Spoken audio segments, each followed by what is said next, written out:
Good morning student. मैं शिव कुमार आपका online शिक्षा अधिगम में स्वागत करता हूं। आपका विषय है बही खाता एवं लेखाशास्त्र। बही खाता एवं लेखाशास्त्र में पिछले वीडियो में बही खाता एवं लेखाशास्त्र के अर्थ के बारे में बताया गया था कि बही खाता क्या है तथा लेखाशास्त्र क्या है।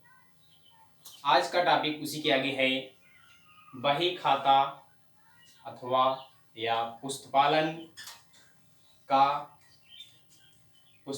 की विशेषताएं या मूल तत्व। पुस्तपालन की विशेषताओं के बारे में आज हम पढ़ेंगे। पुस्तपालन की विशेषताओं में पहला है आपका निश्चित नियम। बही खाता एवं लेखाशास्त्र में एक निश्चित नियम होते हैं। उन नियमों के आधार पर ही लेखा कर्म संबंधी मौद्रिक लेन देनों का लेखा किया जाता है। निश्चित नियम कौन से होंगे? इसमें आपके निश्चित नियम में जैसे मान लेते हैं कि माल क्रय किया गया 5,000 रुपये का माल क्रय किया गया, तो माल क्रय किया गया, इसका लेखा हम किस प्रकार से करेंगे? इसका निश्चित नियम कौन सा है? तो नियमों के बारे में आगे आपको बताया जाएगा। इसमें आप जान लेंगे कि नियम आपका खाते के अनुसार लगेगा कि इस लेन देन में कौन कौन से खाते प्रभावित हो रहे हैं। माल क्रय किया तो माल आ रहा है, एक आपका माल खाता अर्थात तो क्रय खाता प्रभावित हो रहा है। दूसरा, जब माल हम खरीदेंगे तो पैसा हमारे पास से जाएगा अर्थात रोकड़ जाएगा, धनराशि जाएगी। तो यहाँ पर दूसरा खाता प्रभावित हो रहा है, रोकड़ खाता। तो दोनों खाते माल खाता तथा रोकड़ खाता। अब यहाँ पर आ गया है कि माल खाता। माल क्या है? तो व्यापारी, मान लेते हैं व्यापारी यहाँ पर ए है। ए व्यापारी द्वारा जिन वस्तुओं का क्रय एवं विक्रय किया जाता है उस व्यापारी के लिए वह वस्तु माल कहलाती है। जैसे मान लेते हैं ए मोबाइल का व्यवसाय कर रहा है तो मोबाइल ए के लिए माल हो जाएगा। तथा मान लेते हैं बी कोई व्यक्ति है, बी जूते का व्यवसाय करता है तो जूते उसके लिए माल कहलाएगा। कहने का आशय ये होगा कि जो व्यापारी वस्तुओं का, जिस वस्तु का क्रय एवं विक्रय करेगा वह वस्तु उसके लिए माल कहलाएगी। तो इसमें आपका माल खाता प्रभावित हो रहा है तथा रोकड़ खाता प्रभावित हो रहा है। तो माल और रोकड़ दोनों संबंधित हैं आपके वास्तविक खाते से। खाते आपके दो प्रकार के होंगे, व्यक्तिगत खाते तथा अव्यक्तिगत खाते। अव्यक्तिगत खातों को दो भागों में बांटा जाएगा, वास्तविक खाता तथा नाममात्र खाता। वास्तविक खाते में आपका आ जाएगा माल तथा रोकड़, वास्तविक अर्थात संपत्तियों का खाता।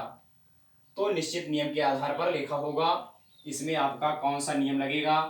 वही हो जाएगा आपका निश्चित नियम के आधार पर पुस्तपालन का लेखा किया जाता है। इसकी प्रमुख विशेषता है निश्चित नियम। उसके बाद है निश्चित पुस्तकों में लेखा। दूसरी विशेषता है निश्चित पुस्तकों में लेखा। निश्चित पुस्तकों में लेखा कैसे होगा? जैसे मान लीजिए व्यापारी का व्यापार क्षेत्र विस्तृत है तो उसने यदि उधार माल क्रय किया तो उसका लेखा क्रय पुस्तक भी करेगा। इसमें आ जाएंगे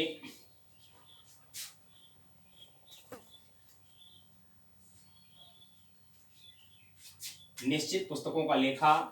इसमें हम देखेंगे क्रय पुस्तक, विक्रय पुस्तक,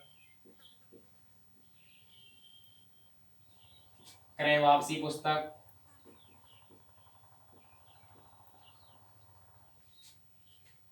विक्रय वापसी पुस्तक,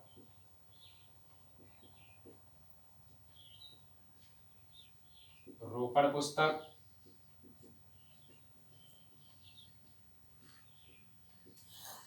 प्राप्य विपत्र पुस्तक,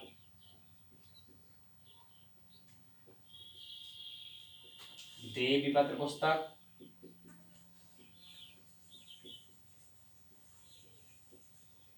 मुख्य जर्नल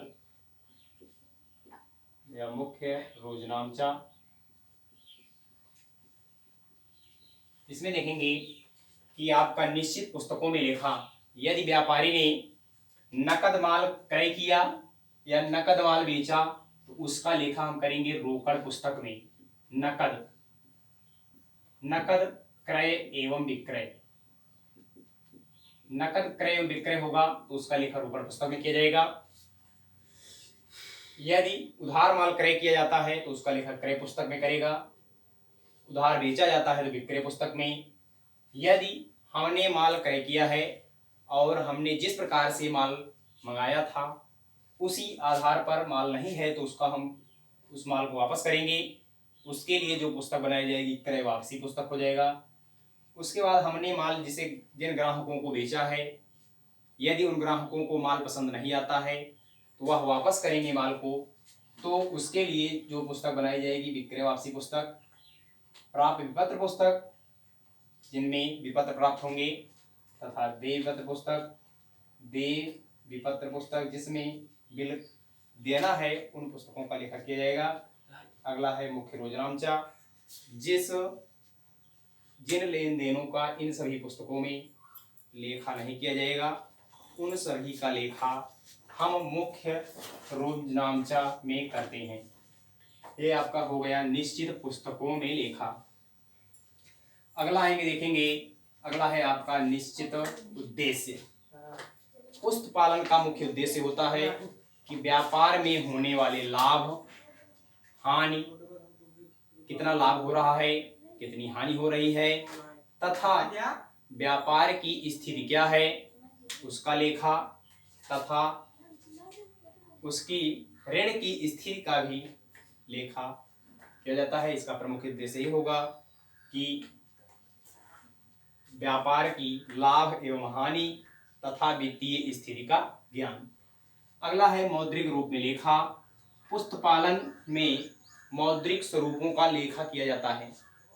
जैसे कह दिया जाए 10,000 रुपए का माल खरीदा, 20,000 रुपए का माल खरीदा अथवा 1,00,000 रुपए का कंप्यूटर खरीदा, इन सभी का लेखा किया जाएगा। जो लेन देन मौद्रिक स्वरूप में नहीं होंगे उनका लेखा पुस्तपालन में नहीं किया जाएगा। जैसे कह दिया जाए मोहन खाना खाता है, इसका लेखा पुस्तपालन में नहीं किया जाएगा। अगला है आपका पांचवा है आर्थिक या वित्तीय व्यवहारों का लेखा। आर्थिक मतलब जो धन से संबंधित हो, वित्तीय धन या वित्त से संबंधित व्यवहारों का लेखा। इसमें यही होगा कि जो लेन देन धन रूप में किए जाएंगे उसका लेखा किया जाएगा। जैसे कोई व्यापारी किसी व्यापारी को ऑर्डर देता है कि हमें इतने रुपए का माल चाहिए, तो उसका लेखा पुस्तपालन में नहीं किया जाएगा। अगला है व्यवस्थित प्रारूप तथा क्रम में लेखा। पुस्तपालन की ये अत्यंत महत्वपूर्ण विशेषता है या मूल तत्व है कि व्यवस्थित प्रारूप, जो भी पुस्तपालन में आपके खाते खोले जाएंगे या आपका जर्नल में लेखा किया जाएगा उसकी व्यवहारों का लेखा करेंगे। आपका होगा निश्चित प्रारूप में होगा, व्यवस्थित प्रारूप में होगा कि पहले आपका डेट होगा किस चीज को खरीद रहे हैं, फिर विवरण होगा खरीद रहे हैं कि बेच रहे हैं, कि पा रहे हैं कि दे रहे हैं, उसके बाद धनराशि का लेखा होगा। इस प्रकार से निश्चित आपका व्यवस्थित प्रारूप होगा। तथा क्रम में लेखा, क्रम में लेखा क्या होगा, सीरियल से लेखा करेंगे।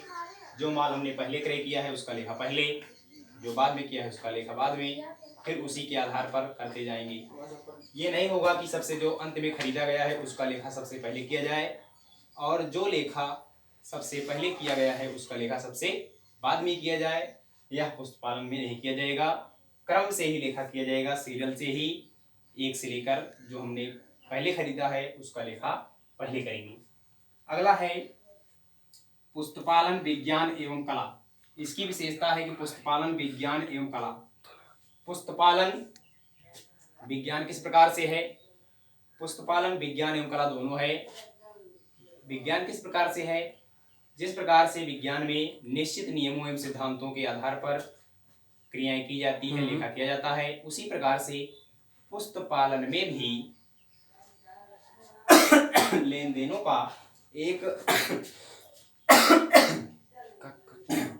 लेन देनों का लेखा निश्चित नियमों एवं सिद्धांतों के आधार पर किया जाता है। इस प्रकार से पुष्पपालन विज्ञान है। तथा कला पुष्पपालन में किए गए लेन देनों का लेखा, हिसाब किताब की पुस्तकों को रखने का ढंग जिस प्रकार से बताया जाता है वह कला के अंतर्गत आती है। इस प्रकार से पुष्पपालन कला है। आगे देखेंगे सूचनाओं की शीघ्र उपलब्धि। पुष्पपालन के द्वारा ही सूचनाओं की उपलब्धि आसानी से की जा सकती है, शीघ्रता से की जा सकती है। जब उसकी आवश्यकता होगी तो सभी सूचनाएं शीघ्रता से प्राप्त हो जाती हैं। अगला है आपका व्यवसाय गृह की सही स्थिति प्रदर्शित करना। पुष्पपालन की मुख्य विशेषता है आपका या अंतिम विशेषता है, इसको हम देखेंगे, या मूल तत्व है कि व्यवसाय गृह की सही स्थिति प्रदर्शित करना।